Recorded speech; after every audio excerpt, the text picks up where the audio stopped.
जय श्री राम दोस्तों, आप सबका पुनः हमारे चैनल एनलाइटमेंट एकोज़ में स्वागत है। राजा दशरथ का कैकेयी के भवन में जाना, उसे कोप भवन में स्थित देखकर दुखी होना और उसको अनेक प्रकार से सांत्वना देना। इससे पहले कि हम आगे बढ़ें, हम आपसे अनुरोध करना चाहते हैं कि कृपया हमारे चैनल को लाइक, सब्सक्राइब और शेयर करें ताकि भगवान राम की यह अद्भुत कहानी सभी तक पहुंच सके।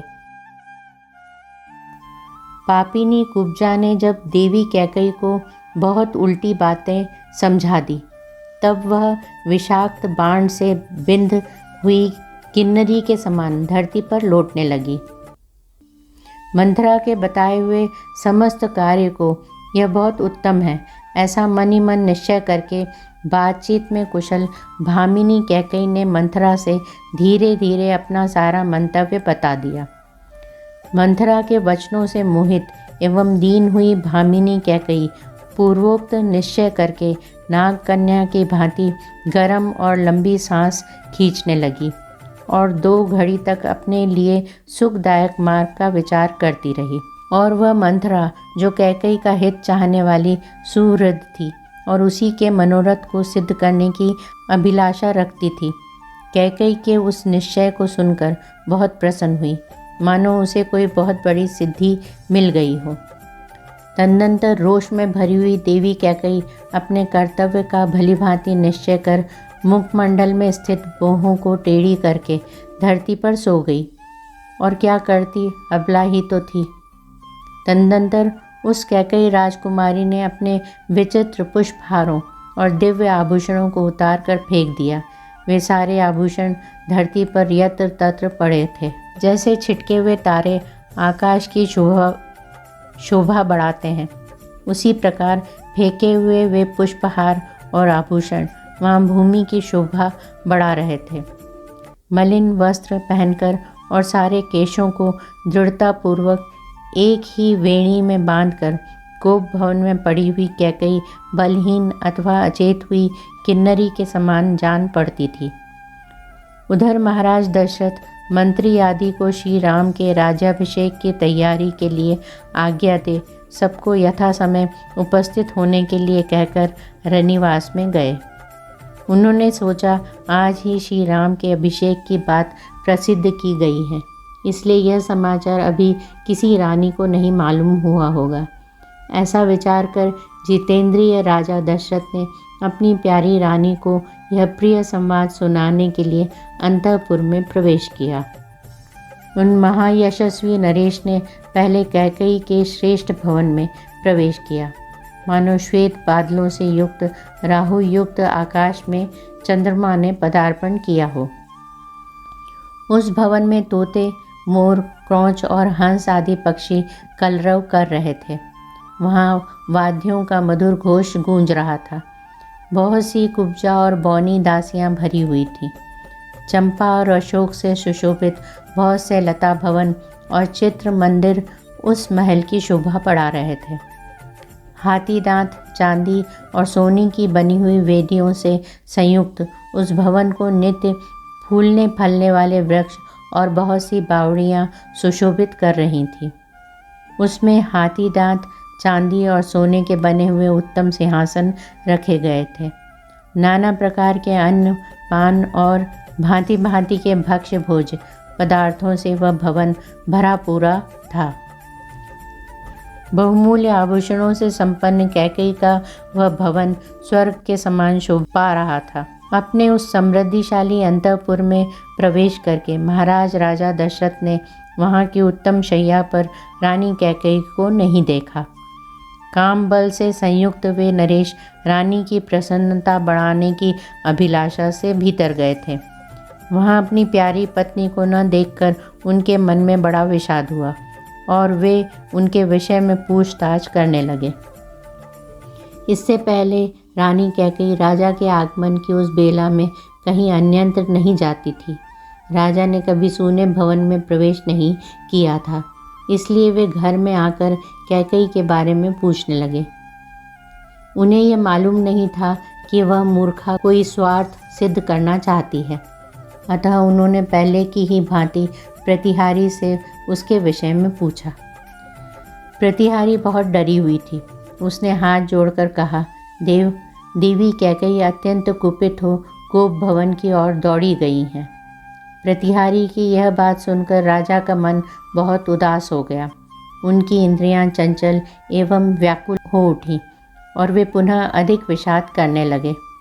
गोप भवन में वह भूमि पर पड़ी थी और इस तरह लेटी हुई थी जो उसके लिए योग्य नहीं था। राजा ने दुख के कारण संतप्त से होकर उसे इस अवस्था में देखा। राजा बूढ़े थे और उनकी वह पत्नी तरुणी थी, अतः वे उसे अपने प्राणों से भी बढ़कर मानते थे।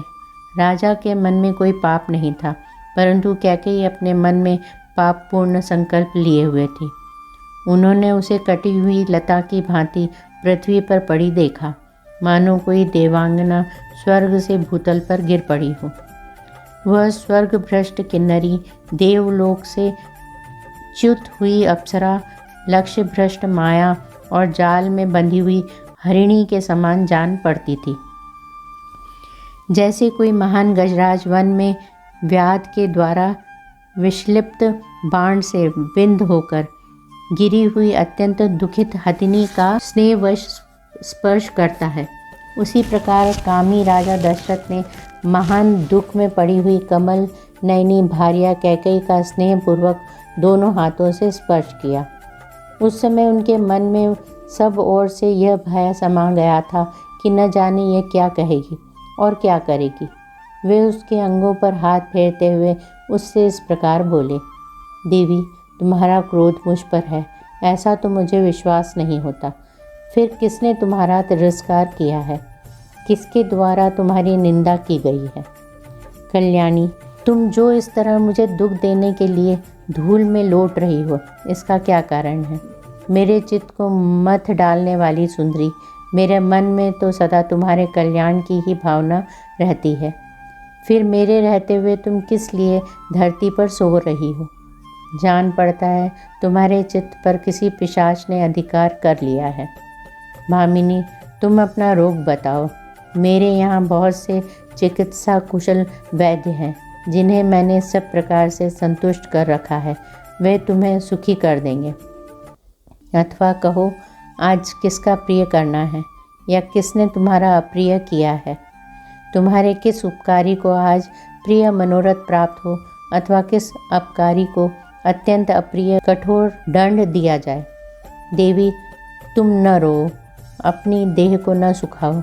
आज तुम्हारी इच्छा के अनुसार किस अवध्य का वध किया जाए अथवा किस प्राण दंड पाने योग्य अपराधी को भी मुक्त कर दिया जाए। किस दरिद्र को धनवान और किस धनवान को कंगाल बना दिया जाए। मैं और मेरे सभी सेवक तुम्हारी आज्ञा के अधीन हैं। तुम्हारे किसी भी मनोरथ को मैं भंग नहीं कर सकता, उसे पूरा करके ही रहूँगा, चाहे उसके लिए मुझे अपने प्राण ही क्यों न देने पड़े। अतः तुम्हारे मन में जो कुछ हो उसे स्पष्ट कहो। अपने बल को जानते हुए भी तुम्हें मुझ पर संदेह नहीं करना चाहिए। मैं अपने सत्कर्मों की शपथ खाकर कहता हूँ, जिससे तुम्हें प्रसन्नता हो वही करूँगा। जहाँ तक सूर्य का चक्र घूमता है वहाँ तक सारी पृथ्वी मेरे अधिकार में है। द्रविड़, सिंधु, सौवीर, सौराष्ट्र, दक्षिण भारत के सारे प्रदेश तथा अंग, वंग, मगध, मत्स्य, काशी और कौशल, इन सभी समृद्धिशाली देशों पर मेरा आधिपत्य है। कैकेयी राजनंदिनी, उनमें पैदा होने वाले भांति भांति के द्रव्य, धन, धान्य और बकरी, भेड़ आदि जो भी तुम मन से लेना चाहती हो वह मुझसे मांग लो। भीरु, इतना क्लेश उठाने प्रयास करने की क्या आवश्यकता है? शोभने, उठो, ठीक ठीक बताओ, तुम्हें किससे कौन सा भय प्राप्त हुआ है? जैसे अंशुमाली सूर्य कोहरा दूर कर देते हैं, उसी प्रकार मैं तुम्हारे भय का सर्वथा निवारण कर दूंगा। राजा के ऐसा कहने पर कैकेयी को कुछ सांत्वना मिली। अब उसे अपने स्वामी से वह अप्रिय बात कहने की इच्छा हुई। उसने पति को और अधिक पीड़ा देने की तैयारी की। प्रिय मित्रों, हमारे प्यारे भगवान राम की इस अद्भुत कहानी का हिस्सा बनने के लिए धन्यवाद।